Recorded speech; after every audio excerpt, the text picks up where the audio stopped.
All right, let's talk about one of the weirdest, funniest days of the entire year. A day that goes back centuries and is all about pure, chaotic fun. Yep, we're diving into the surprising history of April Fool's Day. I mean, we all know the drill, right? But have you ever actually stopped and thought, wait, why April 1st? Why is this the day for pranks and hoaxes? Well, let me tell you, the real story is a lot more tangled than you'd think. And what's really fascinating is that historians can't point to one single thing and say, that's it, that's where it all started. The true origin is a total mystery. Some people try to link it to ancient Roman festivals, others to the wacky, unpredictable weather in spring, but there is one theory that's super popular, and it takes us way back to a time of major confusion. And yeah, that leading theory? It all comes down to a massive calendar mix-up. So let's get right into what I'm calling the calendar catastrophe. Okay, so picture this. It's the 1500s in France. For basically forever, people celebrated the new year around the spring equinox, late March. But then, in 1582, France decides to shake things up and switch to the brand new Gregorian calendar. And just like that, the official New Year's Day got moved all the way to January 1st. Now, you gotta remember, this was an age without the internet, without TV, without any kind of instant news. Information traveled, it traveled slowly. So a lot of people, especially out in the countryside, either didn't hear about the change for years or they just flat out refused to go along with it.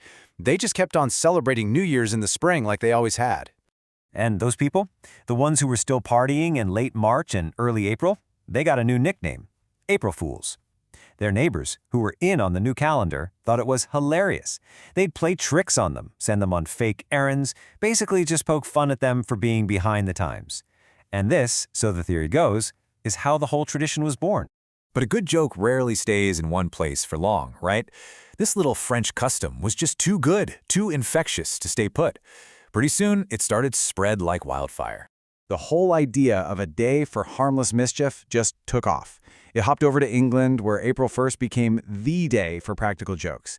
But Scotland took it to a whole other level.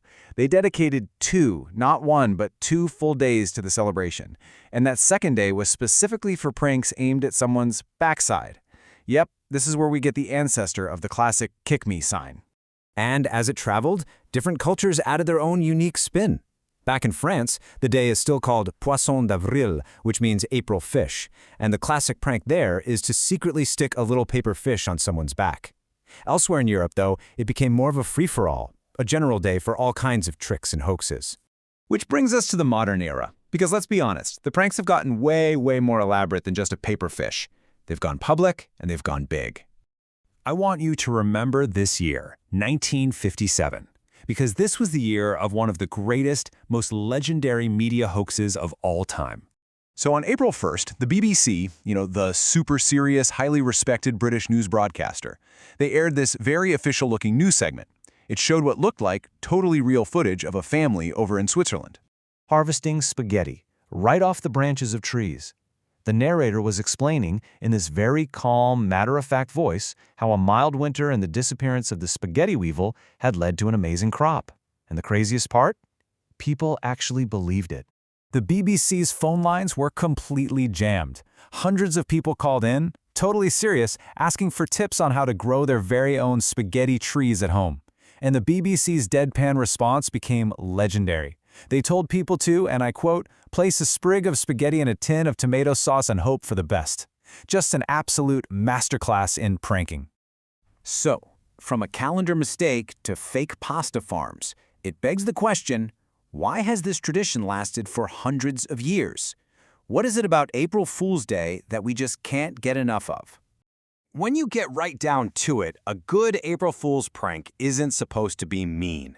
The whole point isn't to hurt or embarrass anyone. It's really to surprise them, to confuse them for just a second, and then to make everyone laugh together. So ultimately, that's what this day is all about. It's about harmless fun. It's about celebrating creativity and a good sense of humor. It's about the joy of an unexpected surprise. It's really just a great big global reminder that once in a while, it's good for all of us to not take life so seriously. So there you have it. Whether you're the one pulling the prank or you're the April Fool, it's all in good fun. Which really just leaves one last question for you. What's the absolute best, most clever prank you've ever seen or been a part of? Thanks so much for tuning in.